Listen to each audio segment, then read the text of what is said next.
Insecurity only gives you this false sense of accomplishment because your body is reacting to whatever it is that you're insecure about, but it's not fixing the problem at hand.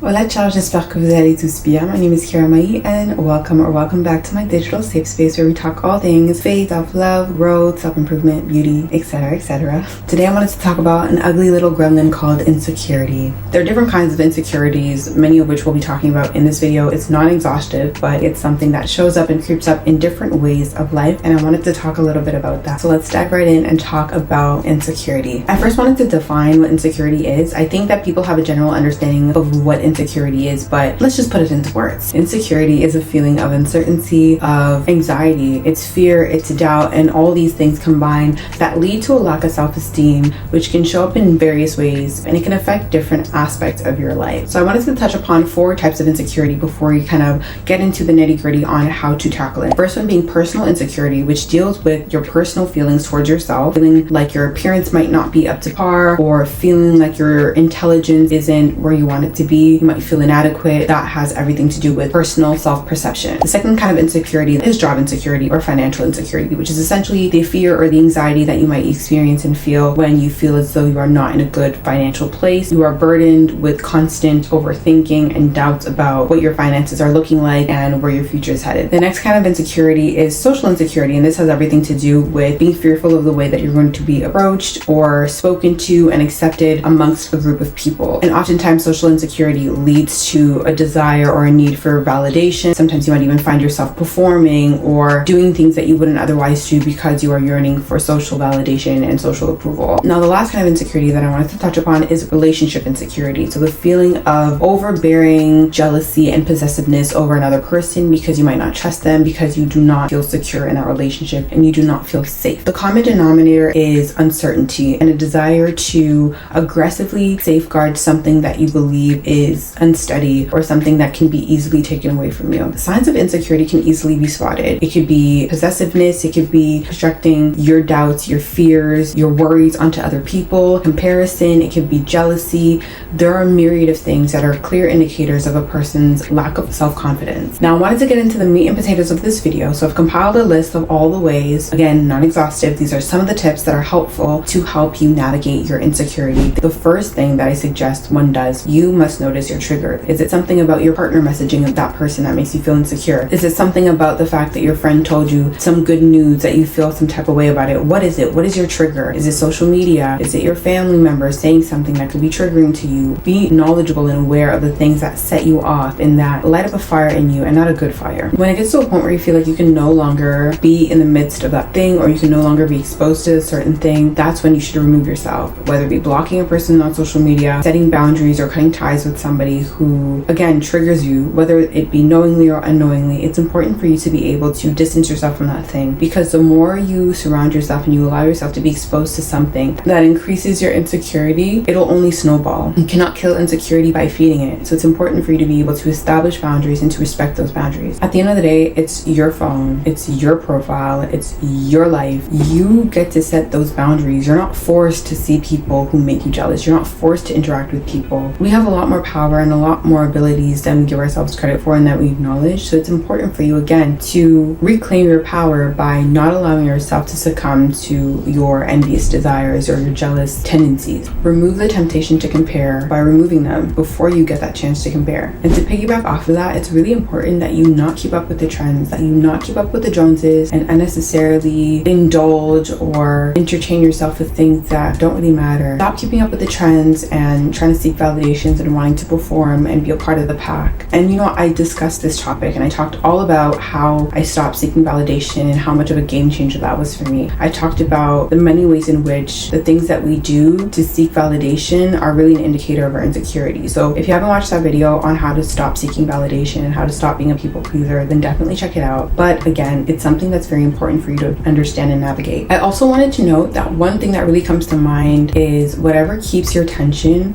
has an impact and hold to your life, essentially. If you're constantly bombarded with social media trends and what's hot in the moment, it's going to lead you to wanting to constantly be in a state of performance, and performing isn't living. When you're in a constant state of performance and you're acting as though your life is a theater, sure, you can romanticize your life, but that isn't real life. And I think it's important to embrace the gorgeousness of life and the little things and make things beautiful, but at the end of the day, I think it's also very important to be grounded in reality, and reality isn't always sugar-coated candy and lollipops. It's not always sparkles, and that's okay. There's beauty in the ugly, and there's ugly sometimes in beauty, or what seems beautiful. Now, moving on, the next tip that I have is to show up for yourself. The best way to beat your insecurity is by, again, removing the distractions, stop seeking validation, but now you have to show up. With all this free time that you have, now that you're no longer scrolling and comparing yourself to other people, you must be present and be intentional about the things that you do. Decide to be consistent. Decide to set a routine for yourself. Decide to do things that will feed and pour into yourself for your betterment. You know that you deserve better. You deserve more. And this in itself will be an act of self-love, self-appreciation, an act of protection. Insecurity is a way of overprotecting ourselves, our way of guarding ourselves and ensuring that we don't get hurt. But in reality,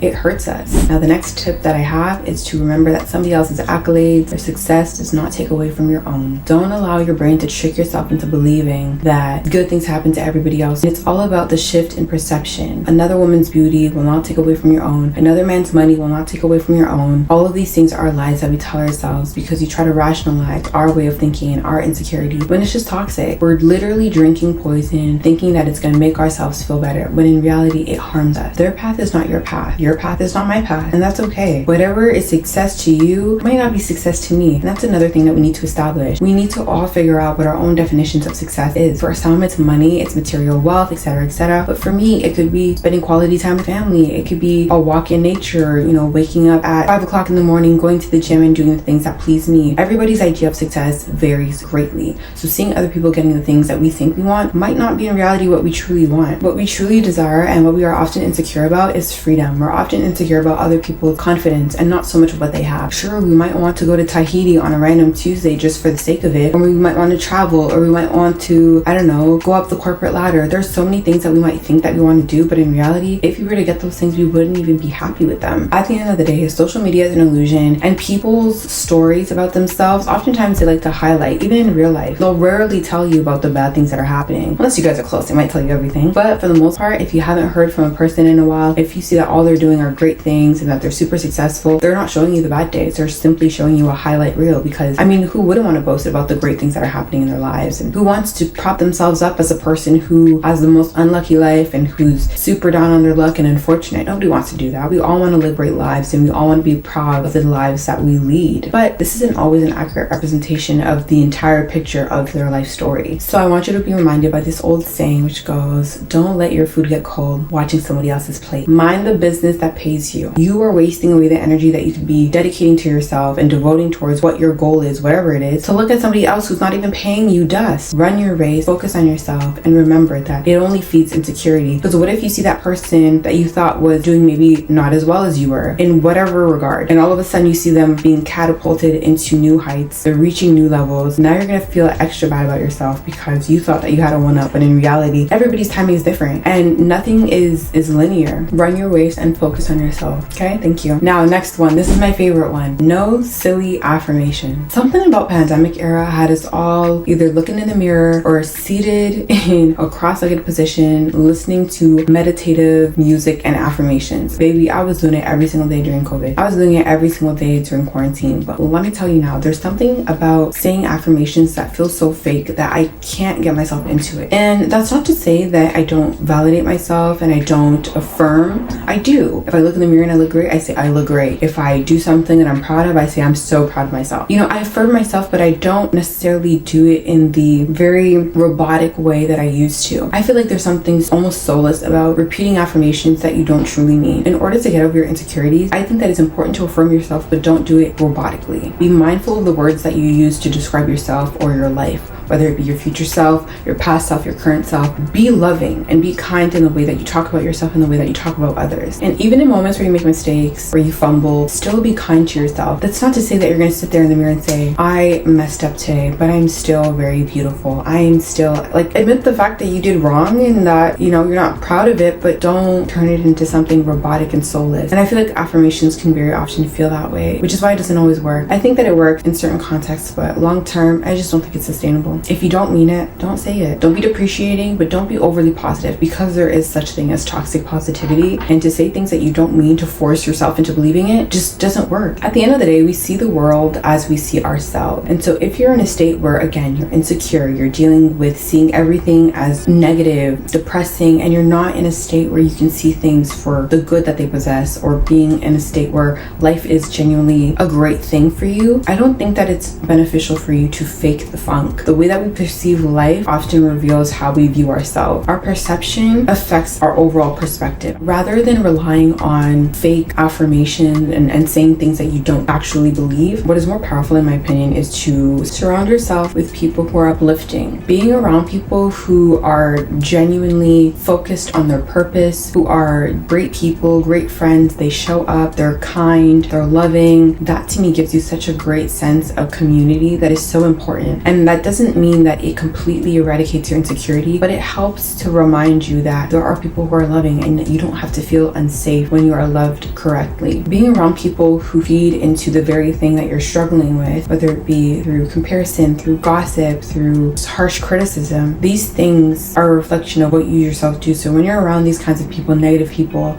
it's again a demonstration of who you are, because birds of a feather flock together. Being with the wrong crowd will poison you and poison your mind. And it does not help with combating insecurity if you're around people who will also feed you that same poison that you've been ingesting. You no longer want to be in that. Remember that others reveal what we think about ourselves. So if you're around people who you are proud to say are your friends, they're kind, they're loving, they're amazing, and they're confident and they're secure, draw inspiration from that. Not envy, not jealousy, but draw inspiration. Ask them how they gain so much confidence. What is it about whatever it is that they're doing that is working, so that you can take heed and do those things and apply it in your life as well. But if you're around people who are mean girls, if you're around people who are gossips, or people who are superficial, unkind, and greedy, and just self-absorbed and self-centered, you're also going to be taking on those traits. And all of those things are signs and clear indicators of insecurity and lack of self-esteem. Just because people are pretty in the face, just because people are intelligent or they're charismatic, doesn't mean that they don't deal with insecurity. Focus on your growth, focus on your journey, focus on yourself, but ensure that you also have a community of people who are positive, that are great. Make sure that you are pouring back into that village that has been pouring into you, if it's a healthy village. All that should really concern you is whether or not you are better than who you were a year ago. If you had healthier habits, if you're working out consistently, if you were on your grind a year ago and you've seen yourself tumble, whether it be due to grief, due to a loss, due to whatever, that's fine. Forgive yourself, let it go, but get back on your feet. Make sure that you are aware and mindful of your circumstances and change it, but don't wallow in your own self-pity. You should not be comparing somebody else's year 5 to your day 1. You're looking at other people and what they have, and you're not focused on how much of a difference there is between who you are now versus who you were before. But you're looking at somebody else who's been grinding behind the scenes and thinking, oh, they're so much better than I am, or they're so further ahead than I am. You don't know all that they had to sacrifice to get to where they are. Don't look at somebody else's lane. Don't look back. Don't get distracted, because all of these are things that will hinder you from dealing with the things that you really want to deal with, which is insecurity, which is unforgiveness, which is low self-esteem. Now for my last tip, and this is by far the most important and my favorite, having unwavering faith that God has everything sorted for you. Lack of security is a clear demonstration that you do not believe that there's a higher power that is providing for you, which is unfortunate, because I couldn't list the amount of blessings that you have right now. Count your blessings. Realize just how fortunate you are to be living at this very moment in time, to look the way that you do, to be as young as you are, to be as able as you are to do anything, the amount of access to information that you have, the family that you have, the food on the table, the clothes on your back, everything. You are so blessed. So to not believe in what is factual and true, but to instead decide to put your energy towards insecurity, jealousy, possessiveness, anger, projecting your doubts and your fears on other people, all these things are so wicked. Why are you doing that? There is a God that is literally meticulously planning out all of the things that can bless you. You are exactly where you're meant to be at this very moment in time. And if you were any further or any more behind, you wouldn't get to where you need to get to. But you are exactly where you're meant to be right now, regardless of how you feel about it. In hindsight, you're going to be so thankful thankful that you were in the place that you were at in this moment. The things that you can control.